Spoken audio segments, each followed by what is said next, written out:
In the spring of 2005, Altoona High School held its yearly spring talent show.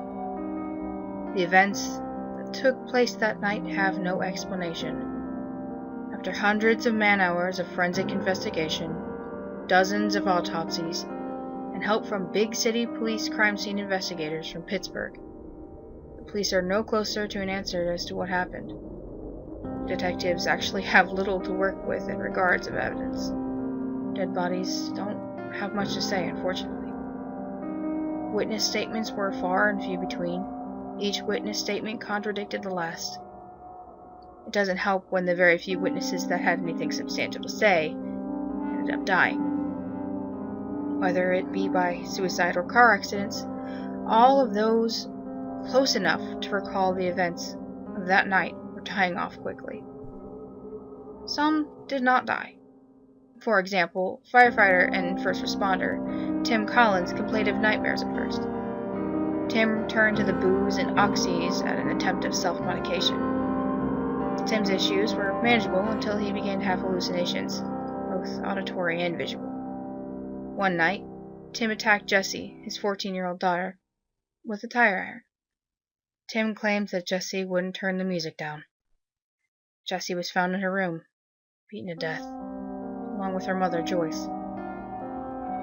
Tim's misfortune is one of the many real-life horror stories that began on that April night. But we are not here to tell those stories. We are here to tell one story. From what could be gathered from the evidence that fills over a dozen file cabinets and what little could be learned from witness reports, there is one single thread of commonality. There is one person that is uniformly mentioned throughout the investigation. Her name is Anna. This is a compilation of accounts from the Altoona Police Department's most quote-unquote reliable witnesses. What you're about to hear is, well, shocking to say the least. Is this a story that has been exaggerated to create a new urban legend, or are these accounts truth? A truth that will test everything you believed in. Be warned. What you consider reality will be changed by these events. Anthony Quinn, author of Finding Anna, The True Story of Teenage Violence. This is Brad Martin's June 2006 police statement regarding the incident. This statement was given before Brad was involuntarily committed to the Altoona Hospital's Behavioral Health Unit. Brad never left the hospital. He hung himself with a rope he constructed out of his bedsheet. If you want the truth about the incident and what happened that night, you came to the wrong fucking person. Thank God I decided to walk out before I ended his performance. So I guess it won't be very fucking helpful. What I can tell you about is Anna. I wish I could tell you everything else there is to know about her. Since the event, I've been obsessed with her. She was so shy and backward, like a mouse. She was silent, thin as a rail, and awkward as a teen could be. Anna epitomized what a rough adolescent looked like. Behind thick frame glasses and oily skin was an intelligent girl. She always enrolled into advanced classes and always did very well. The only reason I know she did very well is because I used to look over her shoulder during tests trying to sneak a few answers. She used to catch me looking, but would bashfully smile and ignore the invasion of her academic privacy. When my tests came back with B+, I knew it was because of Anna, well, or her lack of concern for my deviant behavior. Between classes were always the worst times for Anna. It always seemed like the hallway with sharks, as I like to call them, came out to feed on Anna. Taunts and barbed comments like, "Hey scarecrow bitch, come suck on my dictionary," and "Anna, did your mom get your clothes from the dump?" Even Anna's personal life was held against her. Her mother worked at a recycling plant on Skyline Drive. The guys used to make sure that Anna knew her mother had a less than lucrative occupation. Anna always stayed composed and took all the insults with stride. It was as if she had gotten her revenge on them in some way. It was like she knew something that the bullies did not. I guess that's why I liked Anna so much. Not because of the free answers I got from her, but just the way she held herself in the face of the adversary. I wish I could say that I got to know Anna more. At the time, I could see why my friend Tom liked Anna so much. You know, in a I want her as a girlfriend way. But that was before we knew the spring talent show had more in store for us all. If I did know what was in store, I would have killed that crazy bitch myself. Strangled the life out of her. Because of her I can't sleep. Because of her my friends are dead. Because of her my college career never happened. It's hard to move 3 hours away from home when visions of this bitch haunt me in my sleep. After being put on this medication, the doctor said a dramatic shift into college life would make me unstable.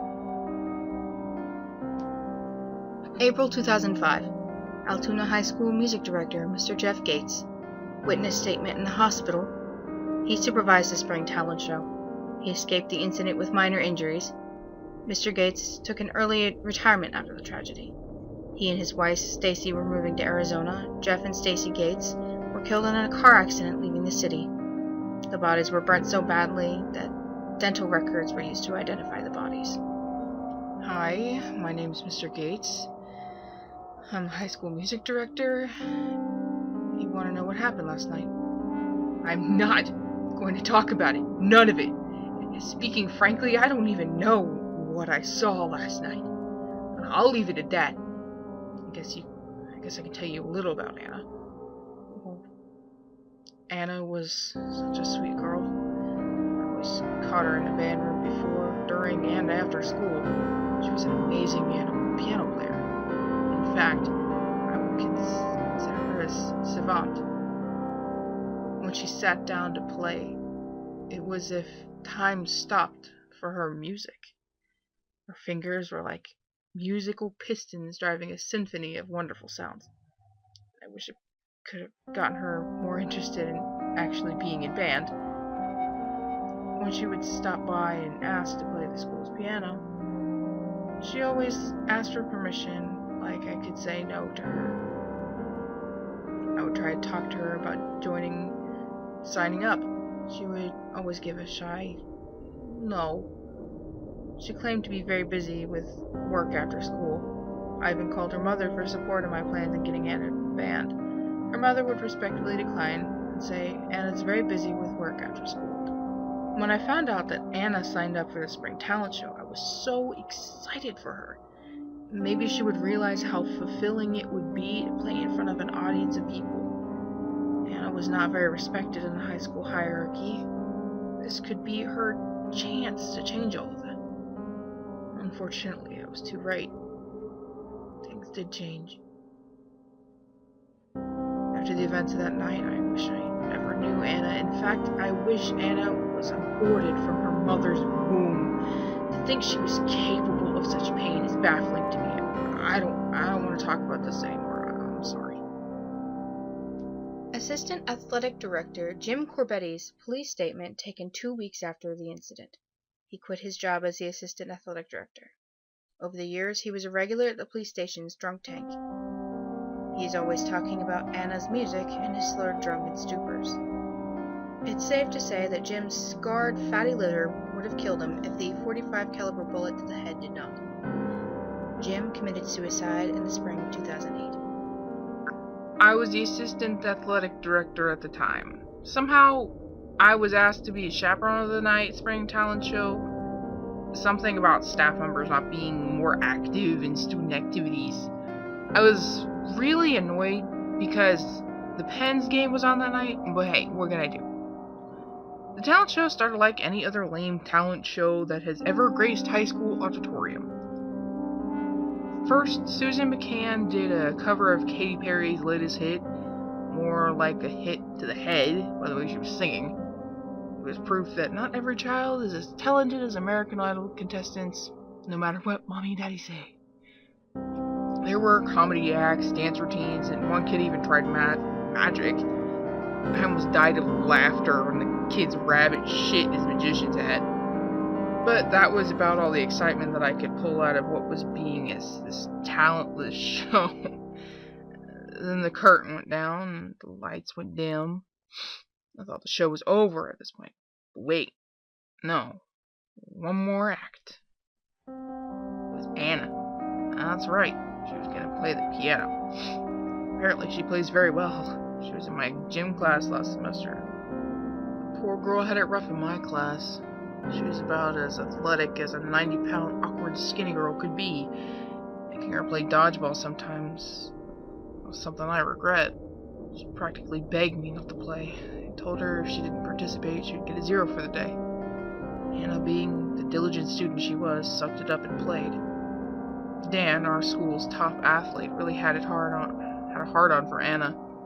Never understood why. Guess when you were a young hotshot, it's fun to pick on weaker kids. Dan was notorious for bullying, but nothing too serious. This time, though, he crossed the line. During the dodgeball match, he saw Anna hiding behind the rest of the students. Dan had a sniper rifle for an arm. I could see it in his eyes what he wanted to do. Before I could stop him, Dan blasted Anna right in the face, breaking her glasses that cut into her eye and her cheek. She hit the floor, sobbing. Not one student came to her aid. I blew my whistle and ran over to her. In the back of my mind, I thought she was being a little dramatic. I mean, it was only a rubber dodgeball, but I underestimated the extent of her injury. As I bent down and gently brushed her hair away from her face, I could see where her glasses sliced through her eyelid. And in that instant, I witnessed feral rage in that little girl's eyes. In all my years of coaching, I have never seen a look of such intensity and rage in the eyes of a student. I tried to help her up, but with surprising force, she slapped my hand away and ran off into the girls' locker room. Before she got to the locker room, she turned around and gave a very odd smile. A smile that said, "Not right now. Someday you will pay." And she was gone. Dan was getting celebratory rounds of high fives from his bros. Even Susan McDan said, "Dan, you are so bad," with a smile. A sick smile that turned my stomach. Dan got 3 days in school suspension. That cut down on 1 because of his lawyer father's visit to the principal. Even the head coach backed up Dan's claim of the incident being just an accident. I will never say that what happened that night was right. No, it was not right, let alone even explainable. But it does make you wonder about karma. You know the old saying goes, what goes around comes around. Well, it came around all right. That night. I didn't actually see what happened. I'm not ashamed to admit that I ran. I ran away when the shadows began to form on the walls of the auditorium. I'm not going to talk about this anymore. If you want to get the gory details, go somewhere else. Then at time we stopped talking about that night. This is only the audio recording of a police interview from a surviving student. His name is Tom. Tom's testimony is the only direct recreation of the events of that night. This version of the story, though greatly debated, is considered what actually happened that night. Tom was blinded during the incident that night. Tom has been to several entomologists. No medical explanation can be given to his blindness. Tom claims his blindness is a direct result from seeing Anna's music. This delusion is probably a direct result from the post-traumatic stress disorder. The grislier events are as follows. I decided to get a front row seat for Anna's performance. I was surprised at how excited I was to hear her play. Rumor has it she's amazing. To be honest, I had other agenda that night. After the show, I was going to find Anna and actually ask her out. It was painful to endure the other performance. The whole time they were on stage, I was thinking about asking her out, what she would say. If I was that nervous just thinking about asking her out, what would happen when I actually did? I wanted a pep talk from my friend Brad, but since Brad has the attention span of a typical ADHD teenage male that he is, he left, leaving me alone to stew in my own fear of teenage dating rejection. And I even bought her a dozen roses. I don't care what anyone says about her. She was beautiful in my eyes. I could tell that her personality had a depth, and there was a treasure trove of idiosyncrasies that made Anna. The curtain rose and the lights went dim. And when Anna walked out on the stage, there was no clapping, shouting words or encouragement. In the back, I could hear Dan's big mouth saying something derogatory. I looked back at him and just shook my head in disgust. I thought to myself, someone should really shut him up someday. And that's when things started to get weird. I heard a faint whisper say, "Is that what you want? Because I can make it. And I will make it happen." I turned to my right and said, "What?" to the kid sitting next to me. He said, "I didn't say anything, bro." As I looked back to Anna, she was staring right at me with that smile, that inside joke smile she gives to people when they make fun of her in halls. She looked at the crowd, gave a graceful nod, and sat at the seat of the piano. She then began to play. There are no words to describe the beauty of the music she was making. It set my heart and mind on fire. I am far from a music expert, but what I heard sounded special. I couldn't put my finger on it, but there was something powerful about Anna's playing. Her music was like the waves of the ocean violently crashing down, then elegantly retracting back into the calm sea. I had a flood of emotions. I felt happiness like a child on Christmas morning, and sadness like the day of my grandmother's funeral. The emotion of the music was thick with substance. Each note was a brushstroke, a masterpiece painting. The music was so dramatic and dynamic. Anna's music put me into a trance of ecstasy. There were even tears in my eyes. It was an effort to tear my eyes away from watching Anna play. I was still looking at the faces in the crowd to see if my fellow students were as moved as I was. My words are still falling short describing how amazing this moment in time was, but it would seem that not everyone enjoyed the music like I did. I seen faces twisted in disgust. People were getting out of their seats in a rush. The guy sitting next to me was even clutching his ears as if this wonderful music was the equivalent to nails on a chalkboard. This angered me to see people reacting like this. Actually, it fucking pissed me off to see a girl who had been beaten down her whole life and now has the power to bring people to their knees screaming in agony. Wait, no. Anna's music gave her the power to rip them asunder, blood covering the walls. Wait, no. I'm confused. That's not what it was like. It was beautiful. It was graceful. It was death. Suddenly, people around me erupted into a whirlwind of violence. Did something like an accident of some sort? People were fighting to escape. I heard that you can go into shock without knowing you've gotten hurt. What the fuck is going on? I turned to the guy sitting next to me and asked the very question, and he was disemboweling himself.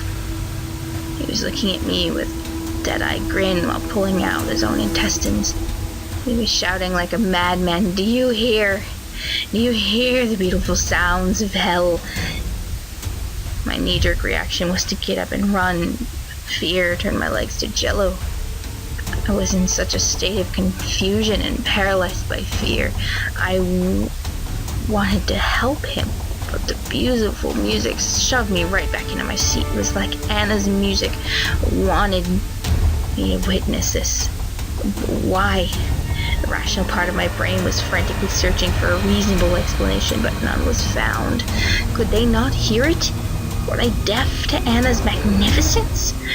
Was it the music that turned people into psychos? While I continued to try and rationalize the situation, I hid my eyes from the scenes of carnage. That whisper of a voice returned to me saying, "Open your eyes, Tom. Please, you were meant to witness this." I didn't want to listen to this disembodied voice, but pure morbid fascination forced me to witness what the voice wanted me to see. Strange geometric shapes flashed like a strobe light, tattooed my retina with an afterthought of shapes. I had no idea what these shapes were, but I knew they were wrong somehow. The shapes alone made me sick. On some instinctive primal level, I knew I should not see these shapes, like how animals are naturally fearful of fire. For some reason, I knew they were older than time itself and contained power that could never be explained with human vocabulary. It was a charnel house inside the auditorium. Students were ripping their eyes out.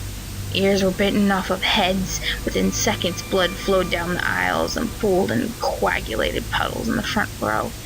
My math teacher, Mrs. Brown, repeatedly bashed her head into a wooden pillar while laughing and screaming in equal measure. The sound of the massacre never fell on my ears. It was replaced by the beautiful music, Anna's music. Violence flowed with the music itself. I turned to Anna. She was still playing. She was frantically pounding the keys of the piano. Blood soaked the keys from broken fingers. Blood dripped from the old wound on her eye. The entire time she manically played, she kept that smile. Shadows seemed to manifest like growing pools of water from where Anna played. They crept up the walls along the auditorium. Within these unnatural shadows were tormented faces, screaming and angry. Ghostly claws ripped from the shadow into the violent horde of spectators. Throats were slashed, spines broken, heads ripped from bodies. The crowd did not seem to notice the demonic apparitions while they dove deeper into acts of violence and self-mutilation. What I seen is unspeakable. It was an orgy of macabre and death intertwined with sexual acts. To the flowing music that Anna pumped into the auditorium like the pulse into this massacre. My head started to spin. The unexplainable shapes I seen were somehow an explanation to the violence around me. It was as if these shapes were the blueprint to the music. Not like musical notes, like on a sheet music, but they were the inspiration for the music. The primogeniture of the music. I was feeling faint. It was getting darker. Before I blacked out, I seen Dan on his knees, as if he was praying to Anna. She stared into his eyes and continued to play as the shadows came for him. He was screaming about forgiveness and mercy. What exactly he said, I will never know. A ghostly hand came through the ground and ripped his lower jaw off. Before his bleeding, lifeless body hit the floor, Anna's whispering voice said to me, "See, my sweet Tom." I shut him up. "Now please go to sleep while I finish my performance." Without argument, I slumped to the floor. The roof caved in moments later.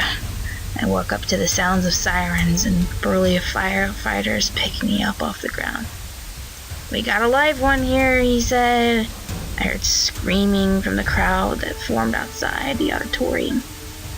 And I heard things like, was it a gas explosion, a bombing, was there gunmen? I tried to ask about Anna. My dazed stupor must have blacked out again. And the next thing I know, I'm in a hospital bed with a nurse changing my IV bag. Was it real? Only the memory of the music is the reminder of what happened that night was real.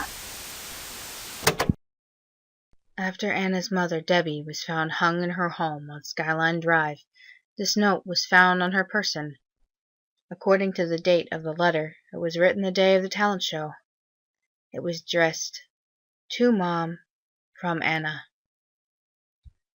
Dear Mom, I'm not going to get into reasons why I did what I did. Sure, I could talk about how I was picked on. I could cry about how I came from a humble beginning. I'm not one of those cliche victims that you see on one of those cheesy daytime talk shows. There is so much that I want to tell you. I just don't have the time. See, what I'm about to do tonight is a long time in the making. I may not complain about how shitty my life was, but that does not mean my rage wasn't developing after all I've been through. Oh, yes, dear mother, my rage has been honed to a fine point. I have never been more focused in my life. I know you had high hopes for me, going to college, getting a degree, and we can move away from all this shit. After tonight, that will not be possible. Don't get all self-righteous on me, Mom. Let's be honest, you love the bottle a little more than me. But that's okay. I'm not mad. I've found others to replace a mother's love. One of the only good things you've done for me was buying me that small electric piano. I would spend hours in my room just playing it until my fingers ached and bled. Do you remember? Probably not. You were drunk most of the time. But, like I said, that's okay. I hold no ill will towards you. See, like all tragic stories, there's a part of the story where the main character has to make a choice. The character has to decide whether they want to follow their fate and travel the road that's been paved for them, or do they walk away from fate and build something that is theirs? Well, Mom, I chose to blaze my own trail. With that decision, I was visited by him. He is, I don't know what you would call him. Calling him a demon wouldn't be right. He's not a ghost. I guess you could call him a form of energy. He's been around a very long time. He's very old and very wise. He's taught me some amazing things. He's taught me so much. He came to me in a dream at first. The dreams would get more realistic and detailed. And then I started to see him at the corner of my vision. I would turn to see him, and then he'd be gone. After that asshole Dan hurt me in gym class, he finally revealed himself. When he finally showed himself to me, it was magnificent. There are no words to describe him. He picked me up and he said he would help me. He said that we could hurt the ones who hurt me. Any other point in my life I would have said no to hurting people, but on that day, sitting in a locker room, bleeding, I could only say yes. After that, he visited me nightly. The room would always get cold and dark when he showed up. He would usually come to me when I played my piano. He said that I'm very talented and that people should hear me play. He said that I have a gift and that I should share it with the world. He told me that if I played in front of everybody, people would give me respect and maybe even love me. That's why I made the decision to play in the talent show. To give everyone my gift of music. He will be there tonight. He said he wants to see the looks on people's faces when I perform. Wish me luck. I have a feeling that I won't see you again. He said that if I play well tonight, he'll take me with him. He wants to show me a place that is very special to him. I better practice before tonight. He said that my music will have a special sound tonight. I'm so excited, Mom. Anyway, goodbye, Mom. I wish I could say more, but he said not to ruin the surprise. The following was supposed to be the opening to my book about Anna and the events that night. But after recent events of my own, this has somehow become my suicide note. I have dug deep into this tragedy. I, in fact, have dug too deep. For 1.5 years straight, I have been searching for the truth. This truth is my nightmare now. For all intents and purposes, I have found the truth, or more like gaps in this story. Actually, these truths have found me. Where did Anna learn her power? who was this dark force that visited her, and why were all the witnesses killed so mysteriously. I found the answers. I documented everything. But you will not know these truths. Some truths need never to be understood. You will not understand right now, but my death is necessary so that others may live. I know you don't get it. I'm honestly not sure if I fully do. But if you find my files, please do not read them. I made the mistake of being arrogant. I was stupid enough to think that this was just another story of a teenager violently breaking under the pressure of high school life. If you are an arrogant young author trying to write the next masterpiece of the century like me, you will regret it.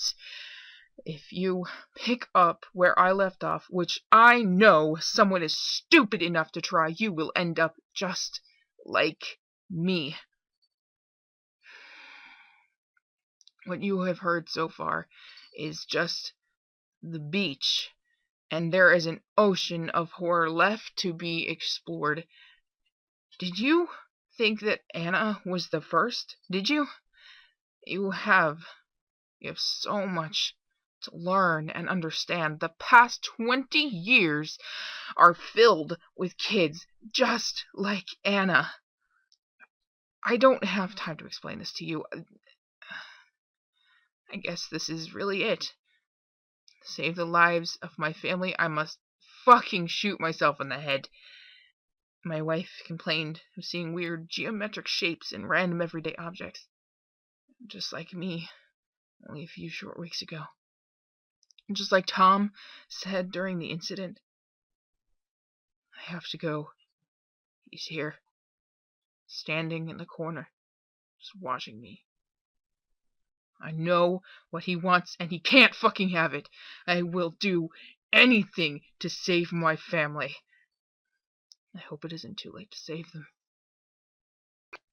Anthony Quinn was going to be author of Finding Anna, the true story of teenage violence. This was a promotional email for Kristen Stewart's book, The Forbidden Story of Anna, The Truth That Was Denied. An excerpt from the book was included with this email.